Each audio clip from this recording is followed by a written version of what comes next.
أعوذ بالله من الشيطان الرجيم بسم الله الرحمن الرحيم سورة الأعراف آیت نمبر 84۔ وَأَمْطَرْنَا عَلَيْهِمْ مَطَرًا فَانظُرْ كَيْفَ كَانَ عَاقِبَةُ الْمُجْرِمِينَ۔ ترجمہ، اور ہم نے ان پر پتھروں کی ایک بارش برسائی، اب دیکھو ان مجرموں کا انجام کیسا ہولناک ہوا۔ تفسیر۔ اور اس قوم پر برسائی ایک بارش۔ بارش سے مراد یہاں پانی کی بارش نہیں بلکہ پتھروں کی بارش ہے، جیسا کہ دوسرے مقامات پر قرآن مجید میں بیان ہوا ہے۔ نیز یہ بھی قرآن میں ارشاد ہوا ہے کہ ان کی بستیاں الٹ دی گئیں اور انہیں تلپٹ کر دیا گیا۔ پھر دیکھو کہ ان مجرموں کا کیا انجام ہوا۔ یہاں اور دوسرے مقامات پر قرآن مجید میں صرف یہ بتایا گیا ہے کہ عمل قوم لوط ایک بدترین گناہ ہے جس پر ایک قوم اللہ تعالیٰ کے غضب میں گرفتار ہوئی۔ اس کے بعد یہ بات ہمیں نبی صلی اللہ علیہ وسلم کے رہنمائی سے معلوم ہوئی کہ یہ ایک ایسا جرم ہے جس سے معاشرے کو پاک رکھنے کی کوشش کرنا حکومت اسلامی کے فرائض میں سے ہے، اور یہ کہ اس جرم کے مرتکبین کو سخت سزا دی جانی چاہیے۔ حدیث میں مختلف روایات جو حضور صلی اللہ علیہ وسلم سے مروی ہیں، ان میں سے کسی میں ہم کو یہ الفاظ ملتے ہیں کہ فاعل اور مفعول کو قتل کر دو، کسی میں اس حکم پر اتنا اضافہ اور ہے کہ شادی شدہ ہوں یا غیر شادی شدہ، اور کسی میں ہے اوپر اور نیچے والا دونوں سنسار کیے جائیں۔ لیکن چونکہ نبی صلی اللہ علیہ وسلم کے زمانے میں ایسا کوئی مقدمہ پیش نہیں ہوا، اس لیے قطعی طور پر یہ بات متعین نہ ہو سکی کہ اس کی سزا کس طرح دی جائے۔ صحابہ کرام میں سے حضرت علی رضی اللہ عنہ کی رائے یہ ہے کہ مجرم تلوار سے قتل کیا جائے اور دفن کرنے کے بجائے اس کی لاش جلائی جائے۔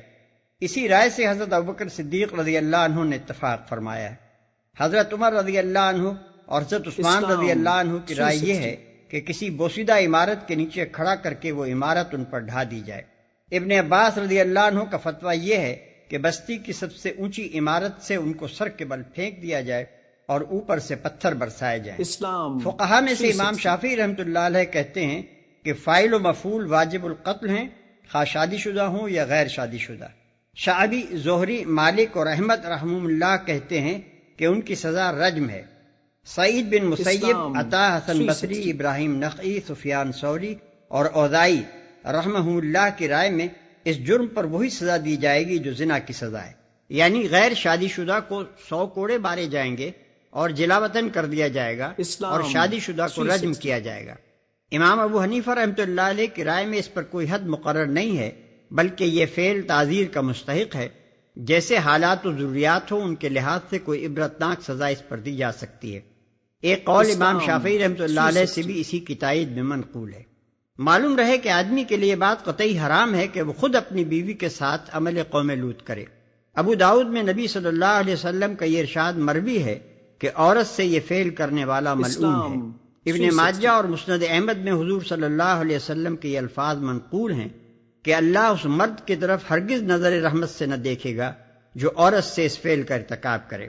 ترمذی میں آپ کا یہ فرمان ہے کہ جس نے حائضہ عورت سے مجامعت کی یا عورت کے ساتھ عمل قوم لوط کا ارتکاب کیا یا کاہن کے پاس گیا اور اس کی پیشین گوئیوں کی تصدیق کی، اس نے اس تعلیم سے کفر کیا جو محمد صلی اللہ علیہ وسلم پر نازل ہوئی ہے۔ آیت نمبر 85۔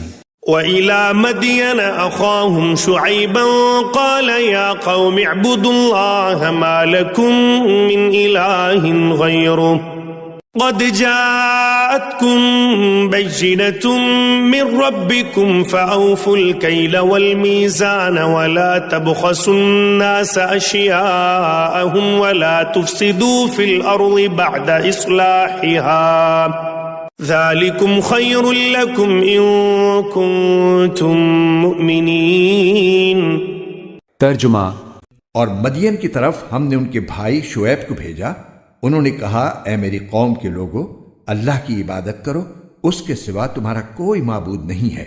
تمہارے پاس تمہارے پروردگار کی طرف سے ایک روشن دلیل آ چکی ہے، لہٰذا ناپ تول پورا کیا کرو، اور جو چیزیں لوگوں کی ملکیت میں ہیں ان میں ان کی حق تلفی نہ کرو، اور زمین میں اس کی اصلاح کے بعد فساد برپا نہ کرو۔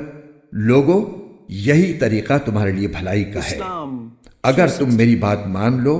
تفسیر مدین ایک قبیلے کا نام ہے اور اسی کے نام پر ایک بستی بھی ہے جس میں حضرت شعیب علیہ السلام کو پیغمبر بنا کر بھیجا گیا تھا۔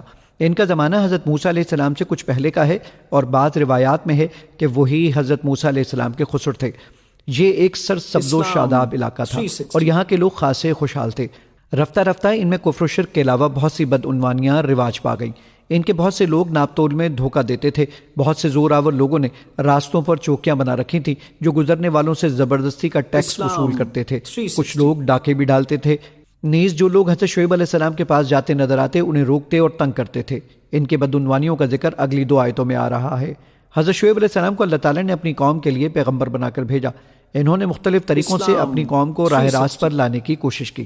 اللہ تعالیٰ نے تقریر اور خطابت کا خاص ملکہ عطا فرمایا تھا، اس لیے وہ خطیب الانبیاء کے لقب سے مشہور ہیں، لیکن ان کی مؤثر تقریروں کا قوم نے کچھ اثر نہ لیا اور آخرکار وہ اللہ تعالیٰ کے عذاب کا نشانہ بنی۔ حضرت شعیب علیہ السلام اور ان کی قوم کے واقعات سب سے زیادہ تفصیل سے سورہ ہود آیت 84 تا 95 میں آئے ہیں۔ اس سے معلوم ہوتا ہے کہ یہ قوم ناپ تول میں کمی کے علاوہ دوسرے طریقوں سے بھی لوگوں کی حق تلفی کیا کرتی تھی۔ اس آیت میں لفظ بخس استعمال کیا گیا ہے جس کے لفظی معنی کمی کرنے کے ہیں، اور یہ لفظ خاص طور پر کسی کا حق مار لینے کے معنی میں کثرت سے استعمال ہوتا ہے۔ اور قرآن کریم میں یہ فقرہ 3 جگہ بڑی تاکید کے ساتھ آیا ہے اور اس میں دوسروں کی ملکیت کے احترام پر زور دیا گیا ہے۔ اس احترام میں یہ بات بھی داخل ہے کہ کسی کے مال یا جائیداد پر اس کی مرضی کے بغیر قبضہ کر لیا جائے، اور یہ بھی کہ کسی کی کوئی بھی چیز اس کی خوش دلی کے بغیر استعمال کی جائے۔ آیت نمبر 86۔ ولا تقعدوا بكل صراط توعدون وتصدون عن سبيل الله من آمن به وتبغونها عوجا واذكروا إذ كنتم قليلا فكثركم وانظروا كيف كان عاقبة المفسدين۔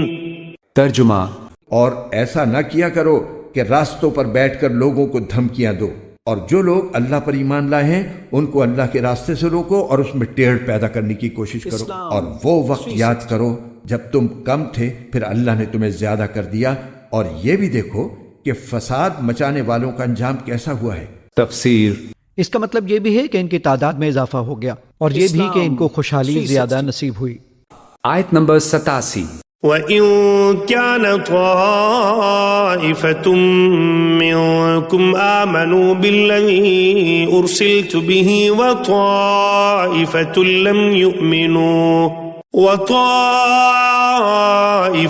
لَّمْ يُؤْمِنُوا فَاصْبِرُوا حَتَّى يَحْكُمَ اللَّهُ بَيْنَنَا وَهُوَ خَيْرُ الْحَاكِمِينَ۔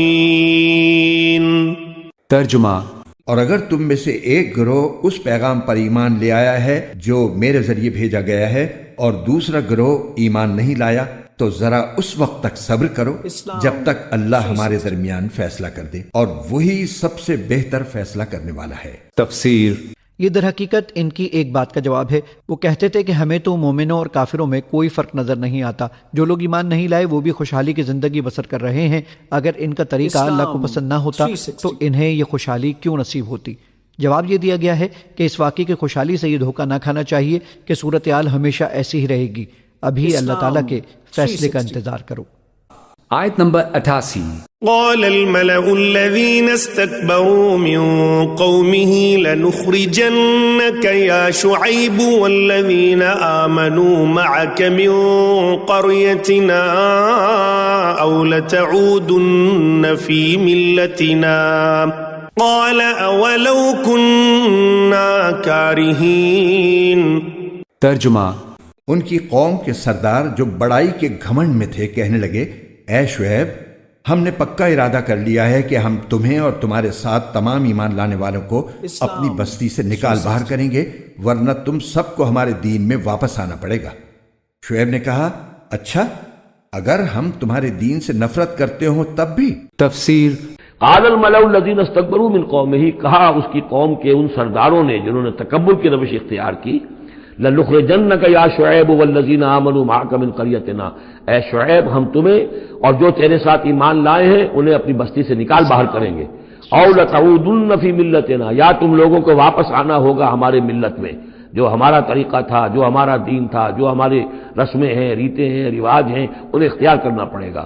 قال اولو کنا کارہین، حضرت شعیب نے فرمایا تو کیا تم ہم پر جبر کرو گے؟ ہمیں تو پسند نہیں ہے، ہم تو تمہارے اس دین میں تمہارے طور طریقے میں نہیں جانا چاہتے، ہمیں ناپسند ہو تب بھی تم ہمیں مجبور کرو گے۔